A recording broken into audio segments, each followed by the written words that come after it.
जय माता दी दोस्तों, आप सभी का मेरे चैनल पर स्वागत है। कैसे आप सब? आई होप आप सब बहुत अच्छे हो।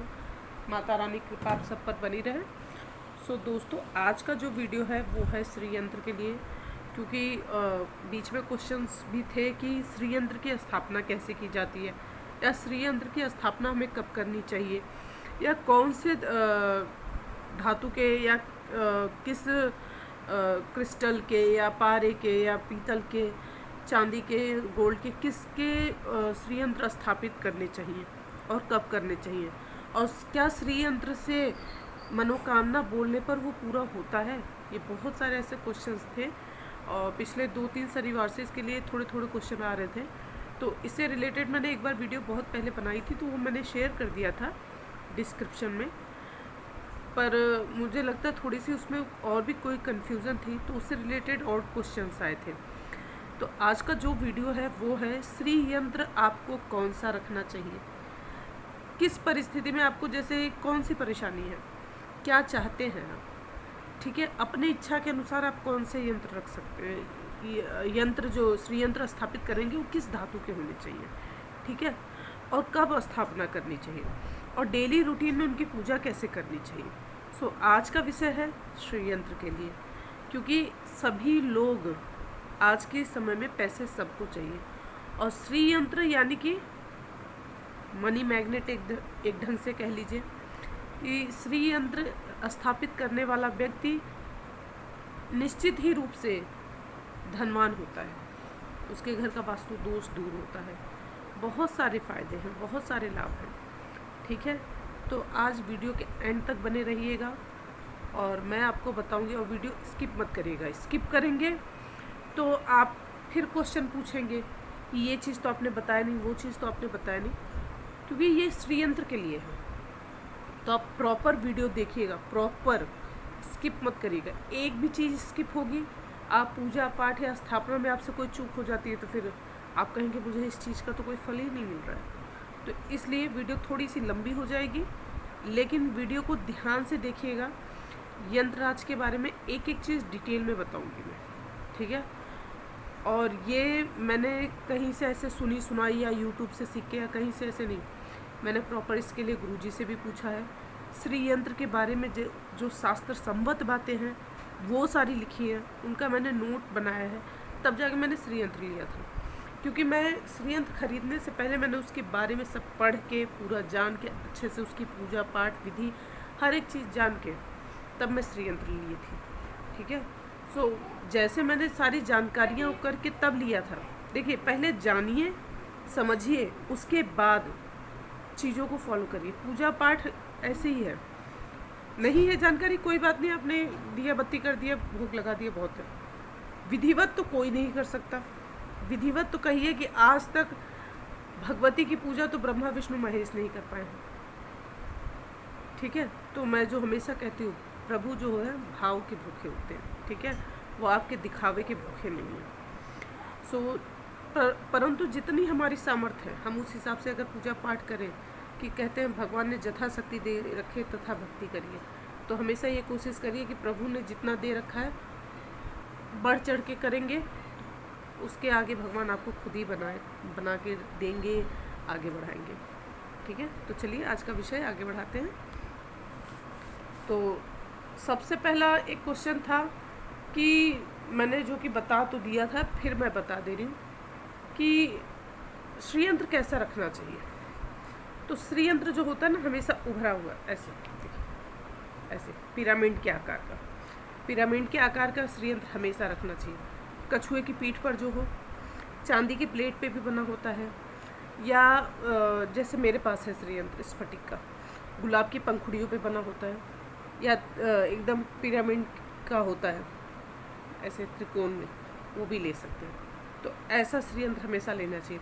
लेकिन जो श्री यंत्र ऐसे नीचे को हो, मतलब ऐसे खाली हो, जिसकी जितनी पत्तियां बनी हुई हैं, जितने चक्र बने हुए हैं, वो नीचे को ऐसे ऐसे से ना आ रहे हो, नीचे नीचे नहीं आ रहे हो, ऊपर हो, ठीक है। तो हमेशा ऐसा लेना चाहिए। कभी भी श्री यंत्र जो ऐसे ही सिंपल प्लेट पे ऐसे बना होता है, या कागज़ पे ऐसे बने होते हैं, या चांदी के ही प्लेट पे पूरा प्लेट मीन्स ऐसे पेज की तरह रहेगा, उस पर आकार बना हुआ, ऐसा नहीं लिया जाता।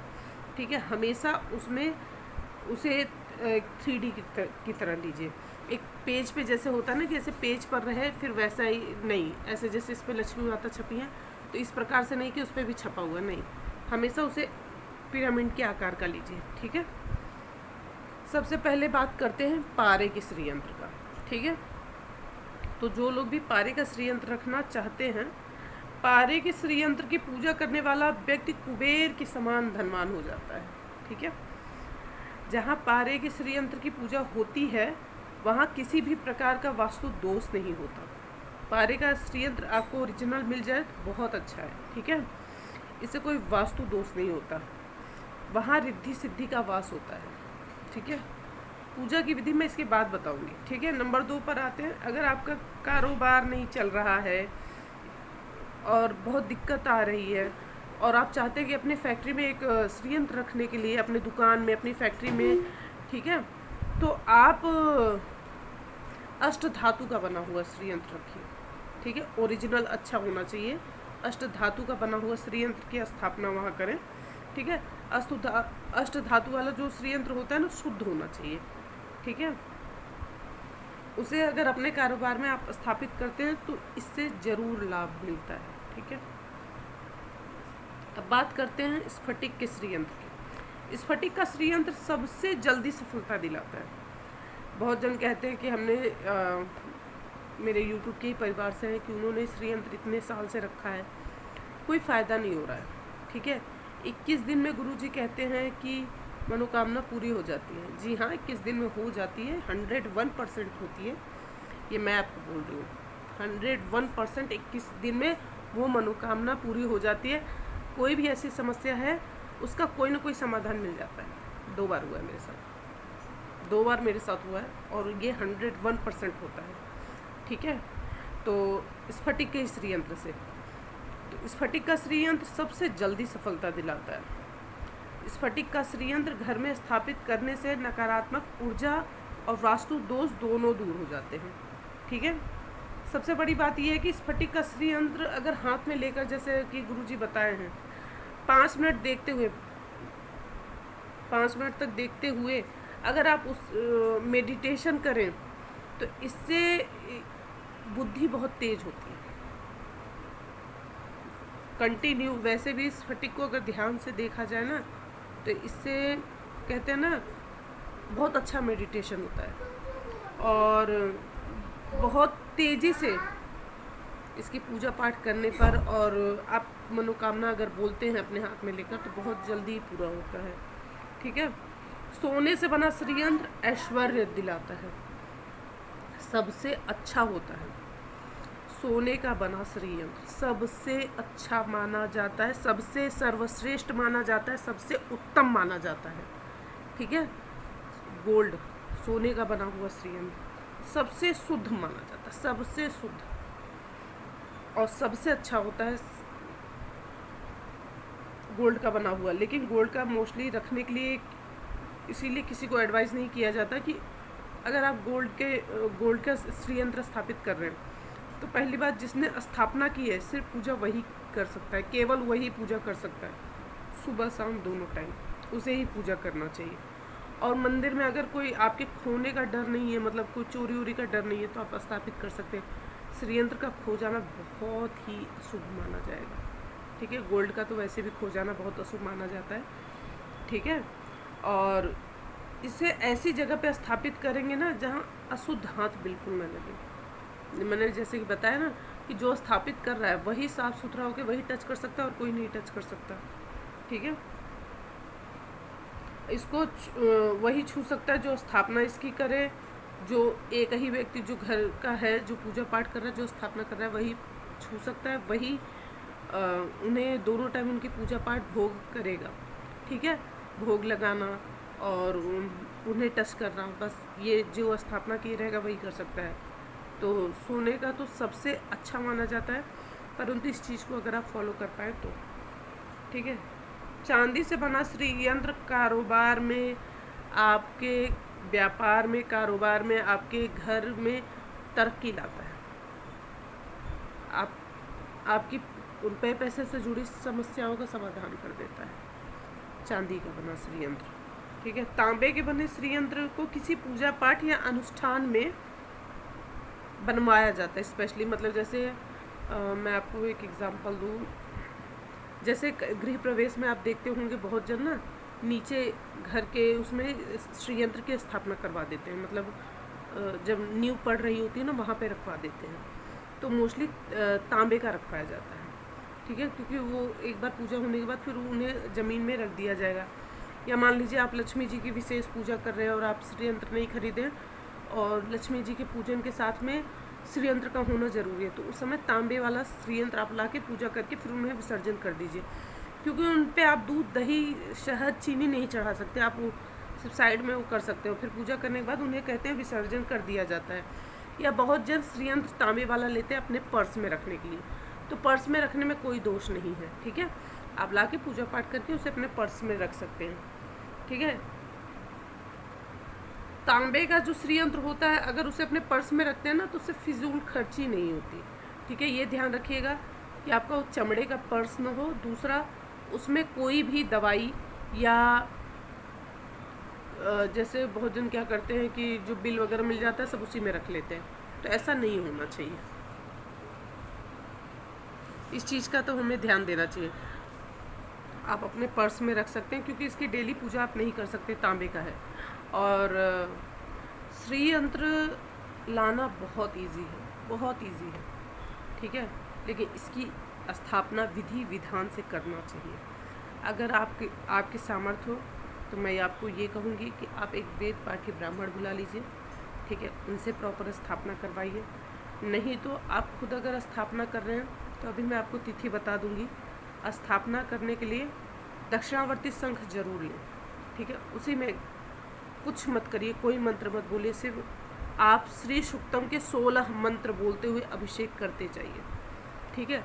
अगर श्री सुक्तम के 16 मंत्र को 16 बार बोलते हुए अभिषेक कराया जाए, प्रॉपर पूजा विधि विधान के साथ की जाए, तो आपके श्रीयंत्र जो आप स्थापित करें वो जागृत हो जाएंगे विधि विधान से, ठीक है। आप श्रीयंत्र के 16 मंत्र, ओम हिरण्मण्याम हुनिसुरजस्राम चंद्राम हिरण्मयीं लक्ष्मीं जातवेदो मयावह तमावह जातवेदो लक्ष्मी मन पगामिनीं बोलते हुए उसमें दूध भर लीजिए। दूध सबसे पहले जल भर के अभिषेक करिए, फिर दूध भर के, दही भर के, शहद भर के आप अभिषेक करते जाइए, मंत्र बोलते जाइए। श्री सुक्तम के 16 मंत्र को 16 बार बोलते जाइए कंटिन्यू, ठीक है। उसके बाद आप उन्हें अच्छे से गंगा जल से धो के पोंछ के प्रॉपर तरीके से उन्हें तिलक लगाइए, रक्षा सूत्र लपेट दीजिए, लाल पुष्प चढ़ाइए, चांदी की कटोरी में स्थापना करनी चाहिए, इस चीज़ का आपको ध्यान देना है। श्रीयंत्र कभी भी ऐसे नीचे नहीं रखने चाहिए, इन्हें चांदी की प्लेट में आप रखेंगे लाल कपड़ा बिछा के, ठीक है। लकड़ी, कागज़, कपड़ा, इन सब पर बना हुआ जो श्रीयंत्र होता है, बहुत जन आजकल कपड़े पे भी बना के और फ्रेम करवा लेते हैं, लकड़ी पर बनवा के फ्रेम करवा लेते हैं, तो ये ऐसा श्रीयंत्र प्रभावशाली नहीं होता। यंत्र राज कहा जाता है, मतलब सभी यंत्र, जितने भी यंत्र हैं उसमें श्रीयंत्र सबसे प्रथम और सबसे उत्तम माना जाता है, इन्हें यंत्र राज कहते हैं।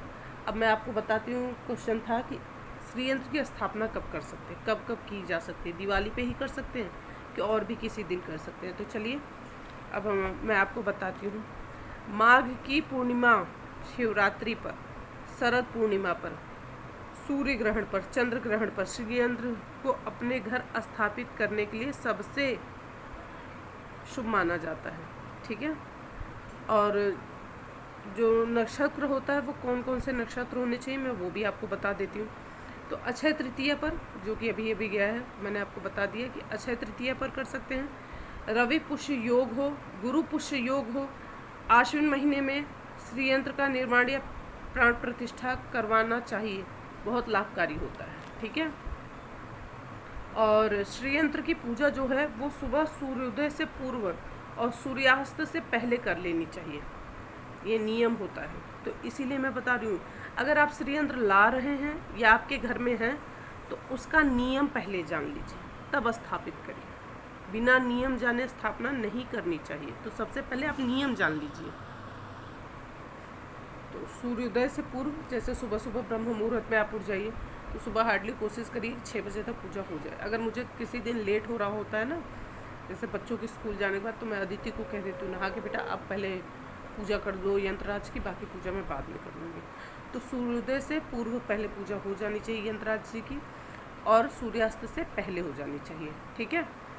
दूसरा, पूर्व दिशा की ओर मुख करके पूजा करनी चाहिए। आपका मुख पूर्व दिशा की तरफ होना चाहिए। ठीक है।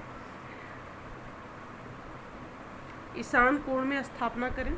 मंदिर हमेशा ईशान कोण में होता है, तो मंदिर में स्थापना ईशान कोण में ही होती है। ठीक है। माँ महालक्ष्मी के एग्जैक्ट सामने, उनके विग्रह के सामने स्थापित करना चाहिए यंत्रराज जी को। आपने मेरे मंदिर में देखा होगा तो एग्जैक्ट लक्ष्मी जी के सामने रखा हुआ है श्री। तो लक्ष्मी जी की विग्रह जो आपने रखा है एग्जैक्ट उनके सामने यंत्रराज जी को रखना है आपको, यानी श्री यंत्र को स्थापित करना है। ठीक है।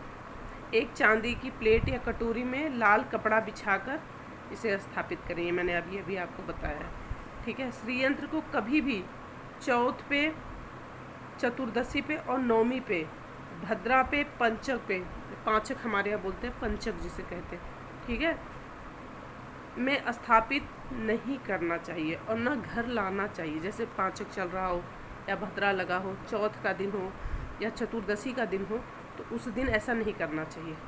ठीक है। श्री यंत्र किसी भी धातु पर या किसी भी चीज़ का हो, सोना का, चांदी का या स्फटिक वगैरह, रेखा तांबे का, उसकी हर एक रेखा उभरी हुई होनी चाहिए और स्पष्ट होनी चाहिए। ठीक है। उभरी होनी चाहिए और स्पष्ट होनी चाहिए, इस चीज़ का आपको ध्यान देना है। ठीक है। कोई भी रेखा ऐसी ना होगी जो स्पष्ट रूप से दिखाई न दे रही हो, नहीं तो इसका कोई लाभ नहीं मिलता। अगर श्री यंत्र ले रहे हैं तो बहुत ही सावधानी रखें लेते समय। ठीक है। श्री यंत्र शिवलिंग के आकार का होना चाहिए, जैसा मैंने स्टार्टिंग में ही आपको बता दिया था। ठीक है। ये कछुए के पीठ पर उठी हुई, उभरी हुई होनी चाहिए। ठीक है। शिवलिंग के भी आकार का आप ले सकते हैं। पिरामिड के आकार का होना बहुत ही शुभ माना जाता है, बहुत शुभ माना जाता है।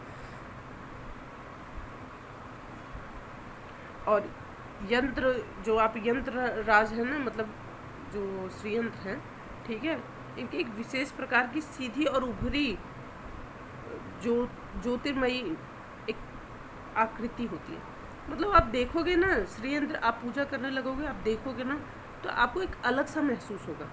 आप खुद ही समझ जाएंगे कि आपने अपने घर में अगर श्री यंत्र रखा है ना, तो वो पूजा पाठ करने से ना एक अलग आपको एहसास खुद ही होने लगता है। ठीक है। किसी विशेष मंत्र या शक्ति के को अगर रूप में ढाला जाए तो यंत्र का निर्माण होता है। जैसे किसी ने एक बार पूछा था कि आखिर यंत्र होता क्या है, विग्रह, जैसे लक्ष्मी यंत्र हो गया, सूर्य यंत्र हो गया या कुबेर यंत्र हो गया, बहुत सारे यंत्र होते हैं। ठीक है। यंत्र इतना महत्वपूर्ण क्यों होता है, मैं आपको छोटे से उसमें बता देती हूँ। ठीक है। यंत्र इतना महत्वपूर्ण क्यों है, इतना विशेष क्यों माना जाता है। ठीक है। यंत्र जो है ना, मंत्र, जो मंत्र हम करते हैं, मंत्र जो होते हैं एक सही तिथि में, एक सही समय पर, एक सही काल, मतलब ये कह लो कि उस समय की तिथि, माह और हर एक चीज़ को, शुभ मुहूर्त को, सबको करके उस मंत्र को जागृत करके यंत्र में पिरो दिया जाता है। इसीलिए यंत्र जो होता है वो सबसे पावरफुल माना जाता है, सबसे पावरफुल माना जाता है। एक हर एक चीज़ को ना, कहते हैं ना, प्रकृति की पूरी चीज़, जितने शुभ मुहूर्त हैं, उस समय का समय, तिथि, वार, हर एक चीज़, और उस समय किया गया मंत्र, उसे आकार दे दिया जाता है यंत्र का। तो इसलिए यंत्र की जो स्थापना और पूजा होती है ना, इसलिए विशेष हो जाती है, और यंत्र रखना इसीलिए बहुत शुभ माना जाता है, क्योंकि उसमें ना सारी शक्तियों को समेट दिया जाता है। सो इसलिए यंत्र बहुत महत्वपूर्ण होते हैं। ठीक है। जैसे मान लो कि मैं आपको बता देती हूँ लक्ष्मी यंत्र हो गया, तो लक्ष्मी के कितने सारे मंत्र होते हैं, बहुत सारे मंत्र हैं। तो सारे मंत्र को एक में पिरो के उस यंत्र का निर्माण कर दिया गया है। बस यही है। आप लक्ष्मी के जितने रूप हैं, जितने भी उनके स्वरूप हैं, उनके मंत्र हैं, उन हर एक चीज़ को एक में पिरो दिया जाए, एक निर्माण कर दिया जाए, तो वो यंत्र हो जाता है। ठीक है। श्रीयंत्र के नाम को कहते हैं ना, मंत्र को एक रूप में ढाला गया है, एक रूप दे दिया गया है, उस मंत्र को, उस शक्ति को एक आकार दे दिया गया है। ठीक है। आदि गुरु शंकराचार्य जी ने श्रीयंत्र का निर्माण किया था और उन्होंने इसे सिद्ध भी किया था। ठीक है। श्रीयंत्र में 2916 देवी देवताओं का सामूहिक अदृश्य शक्ति विद्यमान रहती हैं। अभी जैसे मैंने आपको कहा ना, एक शक्ति, सभी शक्तियों को एक साथ पिरो देना।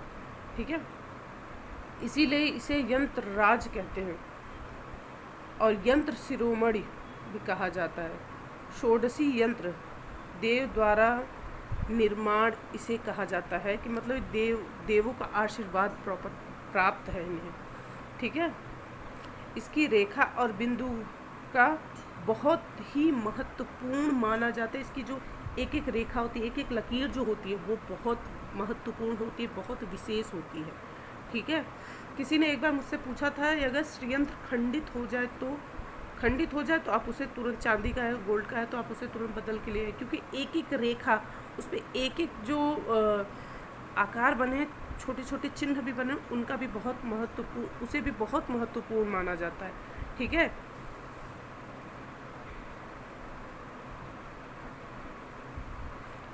अब मैं आपको बता देती हूँ कि यंत्र राज्य की पूजा, मैंने जैसे आपको बता तो दिया कि आप उसमें 16 मंत्र बोलते हुए प्रॉपर पूजा करें। तो एक शुरू से बता दे रही हूँ कि पूजा की जो स्थापना, जो विधि होती है, वो कैसे करेंगे आप, विधिवत आपको बता दे रही हूँ। आप एक चौकी लगा लीजिए। ठीक है। चौकी लगा लीजिए, वहाँ पर कलश की भी स्थापना आप करना चाहे कर सकते हैं, कोई दिक्कत नहीं। कलश की स्थापना कर लीजिए, लक्ष्मी जी को रख लीजिए, नारायण जी को रख लीजिए, यंत्रराज जी को रख लीजिए। नहीं है लक्ष्मी जी की मूर्त, गणेश जी की मूर्त, किसी की भी मूर्ति नहीं, आप एक सुपारी पे गणेश जी की पूजा कर लीजिए, कलश की स्थापना कर लीजिए। जैसे बता रखा है मैंने, गणेश जी की पूजा करनी है, कलश देव की पूजा करनी। उसके बाद आप अष्टदल कमल छोटा सा बना लीजिए, वहाँ चांदी की प्लेट रख दीजिए, उस पर भी अष्टदल कमल बना दीजिए, रोली से अष्टदल कमल बना दिए। फिर उसके बाद आप वहाँ उसके ऊपर थोड़ा सा अक्षत रख दीजिए चांदी की प्लेट में, और फिर उस पर एक लाल कपड़ा बिछा दीजिए, यंत्रराज जी को वहाँ विराजमान कर दीजिए। और सबसे पहले एक थाली लीजिए, प्लेट लीजिए, और उसमें यंत्रराज जी को विराजमान करके हाथ जोड़कर सबसे पहले उन्हें गंगा जल से स्नान करा दीजिए। ठीक है। गंगा जल से स्नान करा के फिर उसके बाद दक्षिणावर्ती शंख लीजिए, फिर दूध से, दही से, शहद से, गन्ने के रस से। ठीक है। और दूध, दही, घी, शहद और गन्ने के रस से विधिवत मंत्र बोलते हुए आप ऐसे करके लेके बैठ जाइए और भर भर के अपना डालते जाइए। ठीक है। आप एक एक पूरा एक शंख भर के अभिषेक कराइए आराम से, बहुत जल्दबाजी मत करिए। ठीक है। उसके बाद आप उसमें क्या करिए कि जब पूजा हो जाए फिर गंगा जल से प्रॉपर स्नान करवा दीजिए, अच्छे से शुद्ध जल से, गंगा जल से स्नान करवा दिया आपने। फिर एक लाल कपड़ा लेके अच्छे से उन्हें पोंछ लीजिए, खूब अच्छे से पोंछ कर आप जो चांदी की प्लेट रखें जिस पे लाल कलर का कपड़ा बिछा है उस पर रख दीजिए। ठीक है। उसमें रख देने के बाद आपको फिर सबसे पहले कलावा तोड़ के लपेट के, ठीक है, यंत्रराज जी के ऊपर चढ़ा दीजिए, उन्हें इत्र चढ़ा दीजिए। इत्र चढ़ा दिया, फिर उन्हें अक्षत, रोली, गुलाल, सब हल्दी, सब टीका लगा दीजिए अच्छे से। फिर लाल पुष्प, मिठाई का भोग, सफ़ेद मीठा के भोग लगता है उन्हें। ठीक है। घी का दिया, शुद्ध घी का दिया भोग में। पर डे में मैं बतासा चढ़ा देती हूँ। ठीक है। मिश्री चढ़ा देती हूँ, बतासा चढ़ा देती हूँ, जो माँ महालक्ष्मी को पसंद होता है। ठीक है। कमल गट्टे की माला है, माला पहना दीजिए। मैंने देखी अब पहले मैं माला पहना के रखी थी, माला टूट गई, मैं तब से लाई नहीं हूँ। ठीक है। और माला पहना दीजिए उन्हें कमल गट्टे की। कमल पुष्प मिल जाए अति उत्तम है, कमल पुष्प उन्हें चढ़ा दीजिए। और वहाँ पर धूप, दीप, नैवेद्य, पान का बीड़ा, दक्षिणा सब चढ़ा के हाथ जोड़कर फिर उसके बाद आप श्री सुक्तम और कनक धारा का स्रोत का पाठ आप अपने इच्छा अनुसार कर सकते हैं। ठीक है। एक आपको बढ़िया उपाय बता दूँ और बहुत अच्छा, ये आप धनतेरस पे या दिवाली पे कर सकते हैं। अनार छील लीजिए, अनार का भोग लगाइए, अनार और एप्पल का भोग यंत्राज जी को विशेषकर ये भोग लगता है। फल में अगर बात की जाए, ठीक है, फल तो चाहे जो चढ़ा दीजिए, लेकिन अनार और एप्पल का भोग जो है माँ महालक्ष्मी को, माताओं को और यंत्राज जी को स्पेशली अनार का भोग लगाया जाता है। ठीक है, इसमें 10 महाविद्या भी होती है, ये इसमें मतलब देवी के सारे रूप हैं इसमें। और फिर उसके बाद आप अनार छील के एक प्लेट में, एक कटोरी में लेके बैठ जाइए। यंत्राज जी रख लिया, एक एक अनार का दाना उठाते जाइए और श्री सुक्तम का मंत्र बोलते जाइए कंटिन्यू, चाहे जितनी बार में आपको बोलना पड़े। एक एक अनार का दाना उठा के आप यंत्राज जी पे चढ़ाते जाइए और मंत्र बोलते जाइए, श्री सुक्तम का पाठ करते जाइए और एक एक दाना चढ़ाते जाइए। आप देखिए श्री यंत्र आप खुद स्थापित कर लेंगे, खुद जागृत कर लेंगे। और उसके बाद जैसे आप 21 दिनों तक जो जैसे गुरुजी बताए थे, ठीक है, प्रॉपर सुबह पंचामृत से स्नान करवा दिया। नहीं मैं कभी पंचामृत डेली बना पाती हूँ तो मैं दूध से अभिषेक जरूर करवा देती हूँ। ठीक है, तो आप जब पूजा कर लें, ये तो मैंने जो अनार वाला है ये मैंने विशेष दिन के लिए बताया, जैसे दिवाली हो गया या आप अक्षय तृतीया पे पूजा कर रहे हैं, किसी दिन पूजा कर रहे हैं, तो इससे कहते हैं मनोकामना अवश्य पूरी होती है। ठीक है, और डेली में आप पंचामृत से स्नान करवाइए, श्री सुक्तम के 16 मंत्र बोल लिए, पूजा कर ली, धूप दीप नैवेद्य ने भोग वगैरह सब दिखा दिया, बीड़ा चढ़ा दिया पान का, और उसके बाद यंत्राज जी को उठाइए और अपने हाथ पर रखिए और रख के उन्हें ध्यान से देखते हुए आप बोलिए। इस बात का ध्यान रखें कि आप जो भी चीज़ उनसे मांग रहे हैं उसमें ना शब्द न लगे, ना नहीं शब्द का उपयोग नहीं होना चाहिए। जैसे कैसे बताऊँ आपको, हाँ, जैसे कि भगवान मैं पास होऊंगा कि नहीं, नहीं, वैसे तो कभी भी इस चीज़ का आपको छोटा सा वो दे रही हूँ उपाय। कभी भी हम किसी से कोई क्वेश्चन पूछते हैं ना, उसमें ना शब्द आप लगा के पूछिए ही नहीं, कभी मत पूछिएगा कि ना शब्द लगा के आप पूछें कि गुरुजी ये चीज़ होगा कि नहीं, ये चीज़ ऐसे हो पाएगा कि नहीं, ऐसे बिल्कुल भी ना बोलिए। हमेशा पॉजिटिव चीज़ें हमेशा बोलनी चाहिए। तो यंत्राज जी को हाथ में लीजिए और उन्हें ध्यान से देखिए और अपना कोई भी, जैसे आपको कोई भी आपकी इच्छा है तो अपनी इच्छा उन्हें बोलिए, 5 बार 7 बार 11 बार बोलिए। और बोलने के बाद फिर उसके बाद यंत्राज जी को हल्का सा जल छिड़क के फिर वहीं पर रख दीजिए। 21 दिन में कहते हैं, 21 दिन तक कंटिन्यू इस प्रकार से करने पर आपकी इच्छा जरूर पूरी होगी। मेरी हुई है इसलिए कह रही हूँ। अब ये मैं नहीं कह सकती कि हाँ मेरी हो गई तो सबकी हो जाएगी, नहीं, ऐसा नहीं है। हाँ, लेकिन 21 दिन में नहीं हुई थी, लगा था टाइम, लेकिन हाँ पूरी ज़रूर हुई थी। और ये मैंने ये कंटिन्यू 21 दिन नहीं किया था, मैंने तो पता नहीं कितने दिन तक किया था। ठीक है, अब बीच में ऐसा रहता है कि जैसे भाई हम महिलाएं हैं तो हमें बीच में पूजा पाठ हम नहीं कर पाते, तो उस समय मैं भाई अपने बच्चों को भी सिखा रही हूँ। इनफैक्ट मेरी पीकू है, वो भी तक प्रॉपर स्नान करवा लेती है। हाँ, उसे श्री सुक्तम के 16 मंत्र याद नहीं है प्रॉपर, अदिति को तो याद है पूरा श्री सुक्तम कनक धारा, ठीक है, लेकिन पीकू को याद नहीं है। तो पीकू क्या करती है, चला लेती है। जैसे कई बार ऐसा होता है मैं और अदिति नहीं पूजा कर रहे हैं तो वो मोबाइल में चला लेगी और अपना साथ में धीरे धीरे जितना उसको आता है गुनगुनाती रहेगी, लेकिन प्रॉपर अभिषेक करवा लेती है। और इनको भी नहीं आता मेरे पति देव को, तो वो भी ऐसे ही करते हैं, मोबाइल में चला लेते हैं और या तो पुस्तक रख लेंगे सामने और वो पढ़ते हुए तब अभिषेक कराते हैं। ठीक है, या तो वो भी मोबाइल में चला के साथ में, क्योंकि उन्हें लय में प्रॉपर याद नहीं है। ऐसे उनको याद तो है, ठीक है, लेकिन उनको लय में प्रॉपर याद नहीं, ऊपर नीचे हो जाता है। सो ऐसे करके आप पूजा करेंगे तो 101% आपको लाभ मिलेगा। आप चाहे पारे का रखें, चाहे स्फटिक का श्रीयंत्र रखें, चाहे गोल्ड का रखें, चांदी का रखें। ठीक है, मैंने स्फटिक का श्रीयंत्र रखा है क्योंकि मैं अपनी इच्छा बताऊं तो मैं चांदी का रखना चाहती थी या पारे का रखना चाहती थी। और स्फटिक का गुरुजी ने कहा स्फटिक का रखो पूजा, ज़्यादा अच्छा रहेगा, बहुत जल्दी मनोकामना पूरी होती है। और पारे का श्रीयंत्र जो होता है रखने के लिए ना, आप रखिए, लेकिन फिर पूजा पाठ करते रहिए कि आपको एक भरोसा होना चाहिए। एक भरोसा आपको होना चाहिए। मेरी छोटी वाली बहन है, वो गुरुजी के यहाँ गई थी, तो मैंने तो लिया था प्रॉपर, और उसे तो मतलब जब शादी के बाद वो फर्स्ट टाइम गई थी गुरुजी से मिलने के लिए, तो श्रीयंत्र ही उसे गिफ्ट में बाबूजी ने दे दिया था कि तुम बेटा श्रीयंत्र की पूजा किया करो, और उसे श्रीयंत्र दे दिए थे। वो तब से पूजा कर रही है। सो ऐसा नहीं था, श्रीयंत्र रखने के बाद उसके भी घर में एक बार डाउनफॉल बहुत बुरी तरीके का आया था। तो वो बोली भी दीदी कि ऐसे ऐसे पूजा की जाती है, बाबूजी कहते हैं कि इससे ऐसे हो जाता है, लेकिन मुझे तो बहुत ज़्यादा हो रहा है। तो बाबूजी बोले कोई बात नहीं, लेकिन एक दिन देख लेना, सब कुछ बहुत अच्छा होगा। 101% बहुत अच्छा हुआ है, और आज उसकी कोई बराबरी नहीं कर सकता, तो इसलिए कह रही हूँ।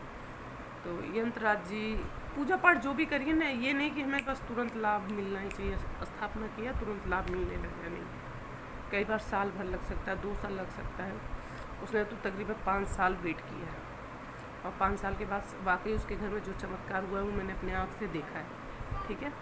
सो श्रीयंत्र के लिए, हाँ, श्रीयंत्र के लिए जो भी आपका क्वेश्चन था मैंने आपको बता दिया।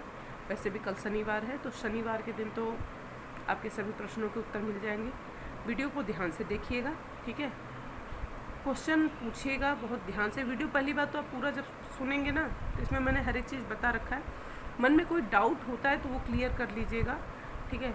लेकिन होता है ना, देखिए मैं आपको कुछ नहीं कह रही, प्रश्न ठीक है, एक ही प्रश्न को बार बार फेंटने से, मैं आपको हर बार शनिवार को उस क्वेश्चन का आंसर दे दूँ, हर शनिवार को दे दूँ, ठीक है। बात पूछी जाती है, प्रश्न पूछा जाता है, लेकिन होता है ना, जब किसी चीज़ को बार बार उधेड़ बूंद करने लगो ना, तो कहते हैं बात की खाल निकालना हो जाती है, ठीक है। आपके क्वेश्चन हैं, ठीक है, मैं गुरुजी से कभी जाऊंगी, मैं पूछ लूँगी, जो मुझे डाउट रहेगा ऑलरेडी मैं लिख के लेके जाऊंगी, प्रॉपर पूछ लूँगी। लेकिन ये कहिए आपकी जब वो बोलने लगें मैं प्रॉपर रिकॉर्डिंग बनाती रहूँ, हर बार पॉसिबल नहीं है। पहली बात तो गुरुजी से कई बाई लक कभार ऐसा होता है कि मैं जाऊँ और मुझे आधा पौना घंटा 1 घंटा बैठने को मिल जाए, नहीं तो मोस्टली वो बिज़ी होते हैं। मैं 2 मिनट में मिली हूँ, फिर तुरंत चली आती हूँ। अब उस दिन जैसे मैंने एक क्वेश्चन का वो पूछा था कि किसी ने कहा मूर्ति के लिए पूछा था कि चांदी की मूर्ति के लिए, तो नॉर्मली अक्षय तृतीया पे मैंने बताया था आपको कि मैं कुछ नया करने वाली थी, तो बाबूजी वही पूछने के लिए उन्होंने कॉल किया। मैंने तो उनसे ये चीज़ पूछ ली, मैंने कहा प्लीज़ बाबूजी ये चीज़ बता दीजिए। तो कहें ठीक है, अच्छा बेटा, जानती हूँ ना थोड़ा सा बिजी रहता हूँ। मैंने कहा सॉरी बाबूजी, लेकिन बहुत क्वेश्चन है इसलिए, ठीक है, तो मैं कभी जाऊँगी तो ज़रूर पूछ लूँगी, और वो आपको पहले ही बता दूँगी मैं गुरुजी के यहाँ जाने वाली हूँ, तब आप मुझे क्वेश्चंस वो भेजिए, ठीक है। बाकी जो चीज़ मैं आपको बता रही हूँ, अगर मैं आप ध्यान से वीडियो को देखेंगे तो मैं उस चीज़ को आपको प्रॉपर बता रही हूँ, ठीक है, बता रही हूँ, तो फिर ध्यान से उस चीज़ को सुनिए, और जो बताऊँगी आपको सही बताऊँगी, गलत तो बताऊँगी नहीं। अगर कोई चीज़ बाई चांस मिस्टेक हो जा रही है, ठीक है, उसे मैं ज़रूर कंफर्म करके गुरुजी से तुरंत करेक्ट करा दूँगी, ठीक है। सो चीज़ों को एकदम पॉजिटिव में लीजिए, एकदम पॉजिटिव में लीजिए। पूजा पाठ विधिवत कोई नहीं कर सकता, ठीक है, विधिवत कोई भी नहीं कर सकता। आप प्रॉपर प्राण चाहते हैं कि भगवान की प्राण प्रतिष्ठा हो, प्रॉपर स्थापना हो, आप पंडित जी को बुला लीजिए, 1100-2100 रुपया दे के पंडित जी को बुला लीजिए, प्रॉपर स्थापना करवा देंगे, ठीक है। मंत्र की त्रुटि आपसे कहीं हो सकती है, तो भाव से करिए। मैं भाई बहुत ज़्यादा मंत्र स्थापना करते समय तो मैंने आज तक कोई इतना मंत्र बोला नहीं है, लेकिन हाँ बस भगवान जी को मैं यही बोल देती हूँ एकदम सरल और साफ, भगवान मैं आपको दिल से लेके आई हूँ, जितनी मूर्तियाँ मैं लेके आई हूँ भगवान जी मैं आपको दिल से लेके आई हूँ, प्लीज़ यहाँ विराजमान रहिएगा। जो भी मेरी जैसी शक्ति होगी मैं आपकी सेवा करूँगी, आपकी पूजा पाठ करूँगी, बस आप मेरा साथ देते जाइएगा भगवान। इससे ज़्यादा मैं कुछ भगवान से नहीं कहती, कुछ भी नहीं कहती। आप मेरे माँ बाप बन के यहाँ रहिए, बच्चा आपकी जैसी सेवा करेगा माँ बाप को पसंद आता है। और यही बोलते हुए उन्हें पंचामृत से स्नान पूजन करा के बोलती जाती हूँ, प्रभु सुन ले, बस यही होती है स्थान। अच्छा छिड़का, उन्हें कह दिया मैं आपका आवाहन करके आपको यहाँ स्थापित करती हूँ, आपका ध्यान करती हूँ, आवाहन करती हूँ और स्थापना करती हूँ। सिंपल, अपनी भावनाएं बोलकर, यही मंत्र का यही अर्थ होता है, यही उन्हें बोल के प्रणाम कर लेती हूँ। सो दोस्तों, आशा करती हूँ कि आज का ये वीडियो आपको ज़रूर पसंद आएगा। वीडियो पसंद आया है तो लाइक करिए, शेयर करिए, चैनल पर नए हो सब्सक्राइब जरूर करिएगा, बेल आइकन प्रेस करिएगा, दोस्तों के साथ शेयर करना बिल्कुल ना भूलें। मैं मिलूँगी आपसे नेक्स्ट वीडियो में, तब तक के लिए जय माता दी, बाय बाय।